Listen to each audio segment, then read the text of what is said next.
Hi everyone, it's Andrea over at Sewspire.com, and today I am here with the second tutorial in our 50,000 subscriber celebration. Last week we made this awesome craft caddy. If you haven't had a chance to check out that tutorial, I'll link to it below. It's really a fabulous bag. I have already loaded mine up with yarn and it is serving its purpose well. Today I am going to teach you how to make a zip top cosmetic bag that is sized for everyday use. I am also going to announce the winner of the $50 Hawthorne Supply Company gift card in the live chat here in just a few moments. I will also post that winner down in the comments in case you are not catching this during the first play. And then in addition, if you comment below on this video, I am giving away next Tuesday a 45-minute private Zoom sewing session. So it will just be the two of us and we can make any Sewspire project that you want, or we could work on any technique. Let's say you don't have a solid understanding of the T method, or using fat corners or recessed zippers. We can work together one-on-one in that private Zoom session. So I'm going to choose one winner. To enter that, you just need to comment on this video what technique or project you would like to sew with me during that 45-minute Zoom session, and then join me next Tuesday, same thing, and I'll announce the winner then. So lots and lots of fun. I just want to take this opportunity again to thank all of you for being here with me today, for being a valued Sewspire subscriber, and I hope that you are enjoying the content I am creating and that you are inspired to sew, and that perhaps even you're bringing joy to another person's life with the things that you are learning here on Sewspire. If you haven't had a chance yet, I'd love it if you joined our private Facebook community and shared pictures of the projects that you're making, and I will include a link to that down in the notes as well. And then you're always welcome to join us as a Sewspire patron. My next masterclass starts in February, so there's still time to jump on board there as well. And more information about the Sewspire Patreon program is also below. So for this project, I have created a design board. If you're not familiar, my design boards are written PDFs that include the measurements and very concise instructions on how to craft the project. So these are digital documents that you can collect, and my goal is to create one for every tutorial in 2021. So there should be dozens and dozens of these that you can collect. I have improved the format a bit, got a new look. So I hope you like that. Please do let me know, and the link to the design board for this project is in the notes as well. So we're going to begin with the zipper trim for this, which measures 16.5 by 4. I found this gorgeous indigo kind of dyed twill. Home decor, duck, any kind of twill works fabulous for the exterior of this project. So you're going to have two of these zipper panels. You want to cut those and press them right sides facing so that you have one long skinny piece, and then you're going to stitch down those short sides of each of the zipper trims. And I'm using a very narrow seam allowance for this. I'm just aligning that right hand edge of the foot up with the edge of the fabric.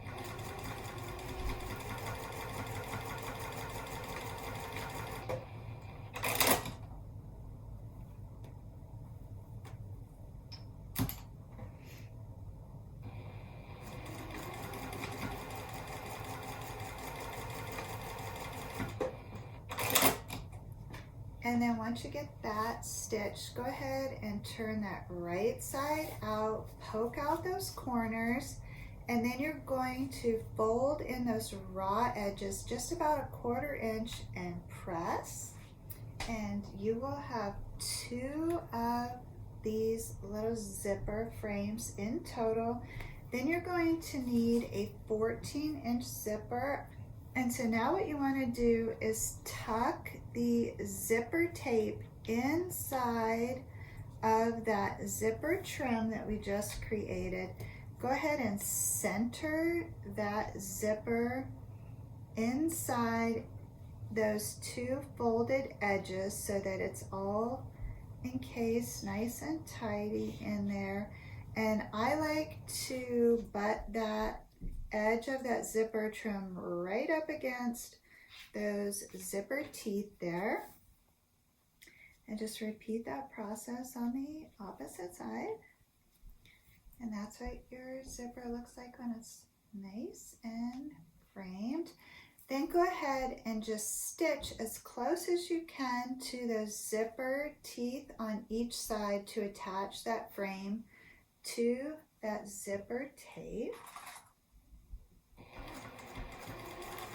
And then after you get that attached, go ahead and test your zipper and just make sure that that flows nicely there, and it does. Sometimes I'll give this one more press after I attach that because I find that fabric kind of shifts just a little bit, and a quick press just helps everything lay nice and flat. Okay, now we're going to work on the interior pockets. And so for this project, you have side pockets, and those measure 12 by 4, and there are 2 of them. So you're just going to fold those in half, wrong sides facing, so that you create 2 pockets that are 4 by 6. Go ahead and stitch across the top edge of those, just so that you have some definition there. And then you have a front and a rear interior pocket as well. And those measure 11 by 12. And you're going to do the same thing, fold them in half so you have 2 pockets that are 6 by 11, and then stitch across that top folded edge.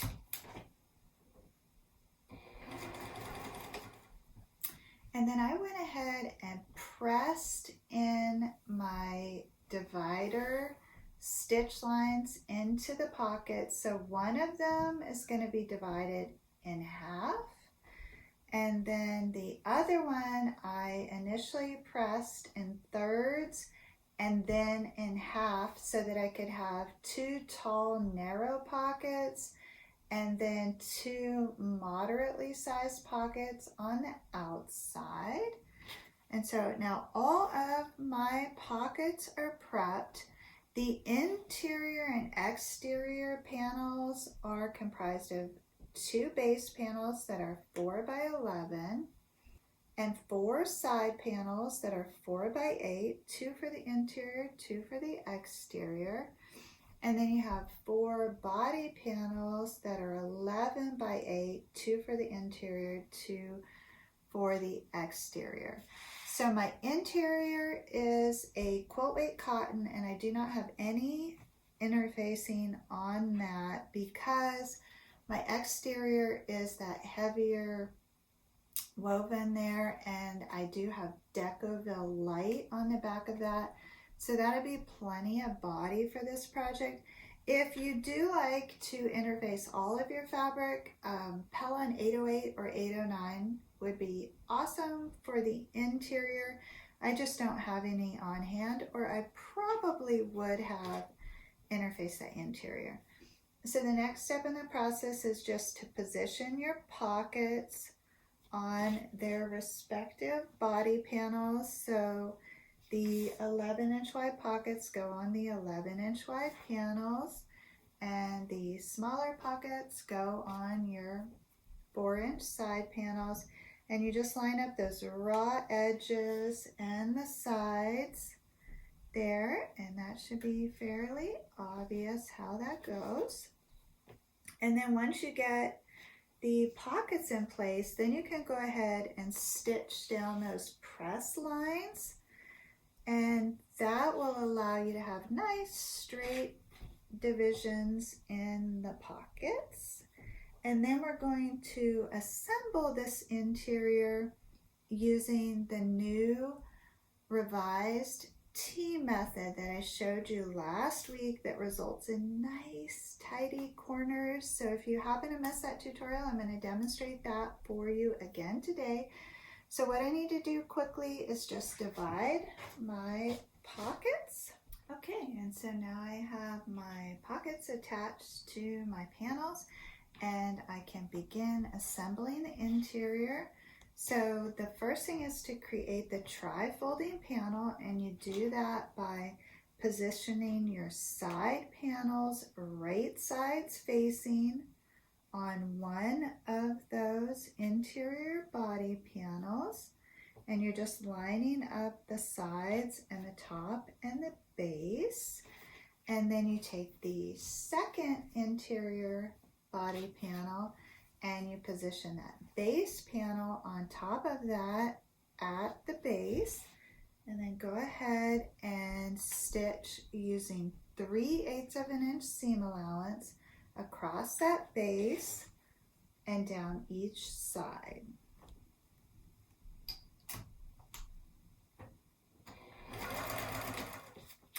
And then you should have a double panel there with the base and the body panel, and a tri-folding panel with the sides and the body panel.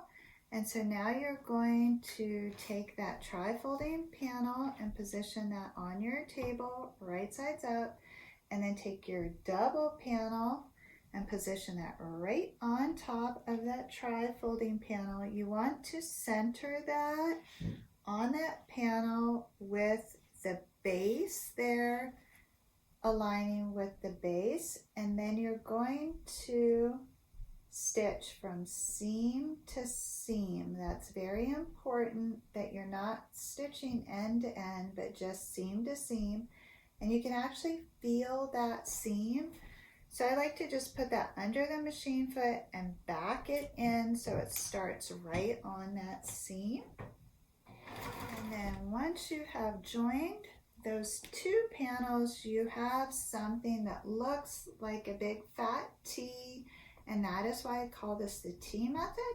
Now I recently revised this order of operations for the T method.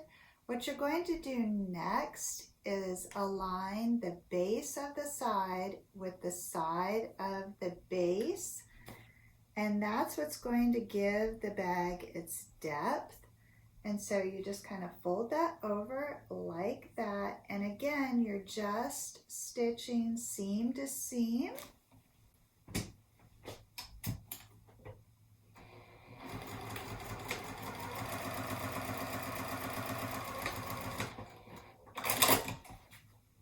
And then you're going to repeat that with the other side there.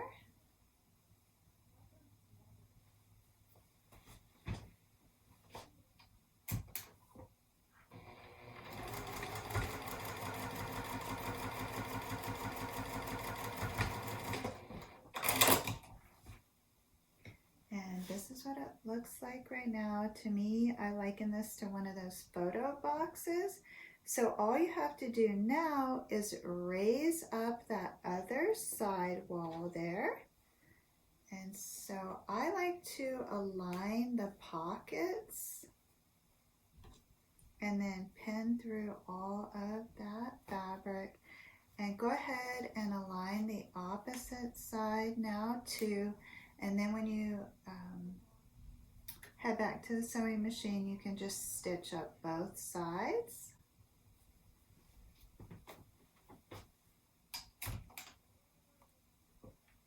And now the interior is complete, and that gives you a good idea about how big this bag is. Roughly, the base of this measures 10.5, and then it's approximately 3.5 inches deep. The height is probably going to end up being close to 7 inches. So go ahead and remove any pins that you might still have in those pockets there, and then turn that top edge over about 1/2 inch and go ahead and press that so that it lays nice and flat. So for mine, I have the 2 side pockets, then the 4 pockets, and then 2 more wider pockets for pallets on the other side. I really love this floral fabric. So pretty. Okay, so now the exterior, as mentioned, is backed with the Decoville light. That's what really gives this project its stability. And so I have the 2 side panels, the base panel, and then 2 body panels. There are no pockets on the outside of this, but you could easily incorporate pockets using that same process that we used for the interior. This is going to come together in the exact same way using that newly revised T method. And so you're just going to align those side panels with one of those body panels. I do find it's easier to clip the Decoville as opposed to pin that. And then the base panel goes on the base of the opposite, and then using 3/8 of an inch seam allowance, go ahead and secure both of those. Okay, so now I have my tri-folding panel and my double panel, and I want to take that double panel and center it on top of that tri-folding panel, right sides facing. And then I'm just going to stitch seam to seam.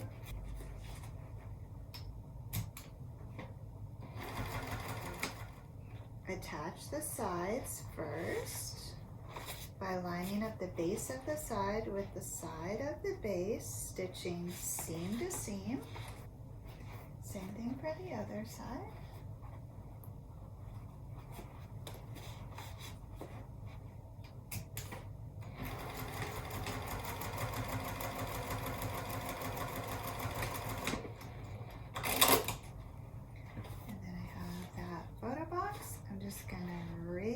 Up the opposite side.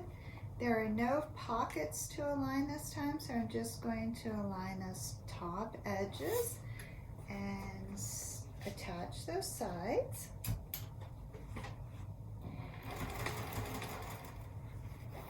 And you can see how stable that Decoville light is. It really stands alone. And so now the next step is to turn that exterior right side out. And the Decoville light, if you've never worked with it, offers the material kind of a leather-like stability. And so you do have to take some care when you're turning that around. And it does take a little bit more effort to poke out those corners. But I think it's well worth it because you have such a stable product afterwards. Okay, so once you get the exterior turned right side out, then you're going to want to open up those side seams and fold that edge inward just about 1/2 inch. And if you have the clips, these are just so useful when working with a Decoville. Go ahead and clip that down. And then once you get the sides clipped, I kind of pull on that, and that helps guide the front and or rear panel nice and straight. And as soon as you can, get a clip in the center of that panel and then do the same thing, just pull out and help that fabric fold over nice and straight. And then once you have the center stabilized, then you can get 2 more clips on each side of that. And you can press it if you like at the iron, but the Decoville is so wonderful. It just presses nice and straight with your finger. And you can see how that looks. It's really very stable. And so now the next step is to insert your interior inside of that exterior. Go ahead and line up those side seams first, and you could just reuse those clips that are on the exterior.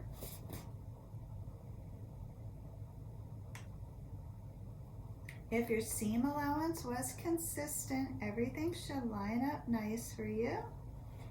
And that's what it looks like so far. Okay, so now we want to bring back over that zipper panel, and we want to center it right on top of the project there. And then you're going to use that same center clip and just grab center of that zipper, and then same thing, kind of pull on the edges and grab the opposite center with that clip, and then you can come back in and secure the rest of it with those clips. And so now you have the exterior, the interior, and the zipper frame there, all captured in these clips. And the tails of the zipper kind of just swoop up just a little bit, and one of your tails might be a little longer than the other. That's fine. That's largely because there's more zipper tape overhanging the zipper pole. If it bothers you, you can go ahead and shift it. It doesn't bother me at all, so I'm going to leave that exactly how it is. So that's what it looks like.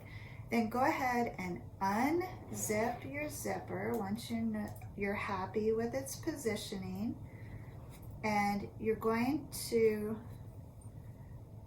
be careful not to stitch these tails into the seam.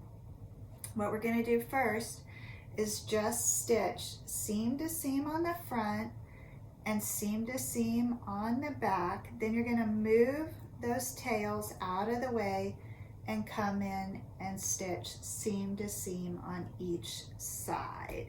And it is up to you if you work on the exterior or if you work on the interior like this. It's whatever you're most comfortable with.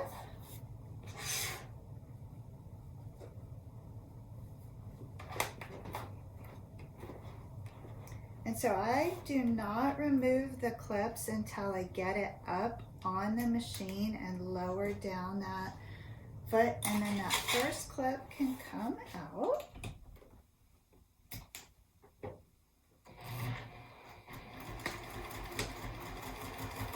And my foot is just aligned right with the right hand edge of that. I can see that I have my zipper tape or my zipper frame, my interior and my exterior in there, and I'm just going to move really slow and stitch seam to seam along that front side. And then I'm going to repeat that for the opposite side. Okay, so now you have something that looks like this. And now what you want to do is get those little zipper tails out of the way. So just clip those back out of the way, and then that will allow you to come in and stitch seam to seam on the side there.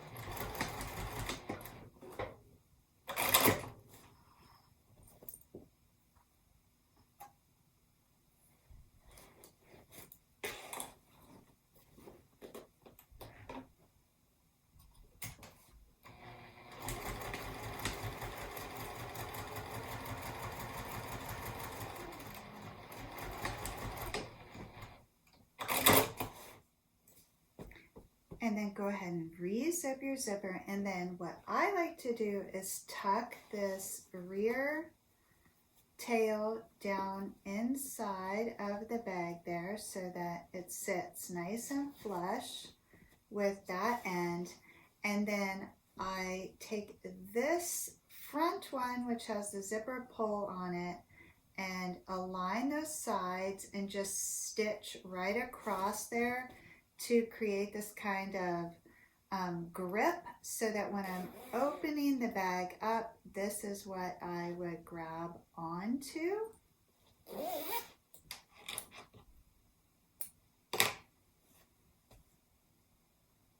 So I'm just going to line up those edges and then put that up here on the machine and stitch through those layers.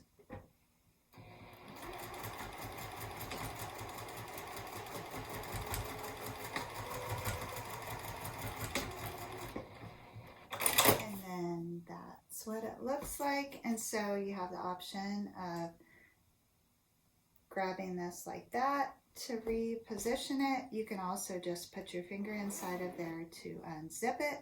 And then if you really want to see what's happening inside, you can completely separate that zipper and open this bag up nice and wide so you can find everything, maybe when you're initially packing or unpacking. If you're going to wash it or give it a good shake out, that might be really useful. And then when you are packing or traveling, you will again just tuck in that end right inside the bag, and then this end can stay out. You also have the option, if you want, of tucking that end inside as well. If you just have the single pull zipper, that offers you a little bit more security because now the zipper pull is down there inside of the bag. Overall, I think it's an awesome size for everyday use. I can certainly see how you could use this for other things other than cosmetics. I'd be excited to hear what you're going to use yours for. So if you want to share that down below or on the group Facebook page, that would be wonderful as well. I wish everybody good luck with the contest, and congratulations to whoever the winner was today for the $50 gift card. I thank you all for spending this time with me, and as always, please know the creative genius in me will be celebrating the creative genius in you. Hope you have a beautiful week, everyone. I'll see you next Tuesday.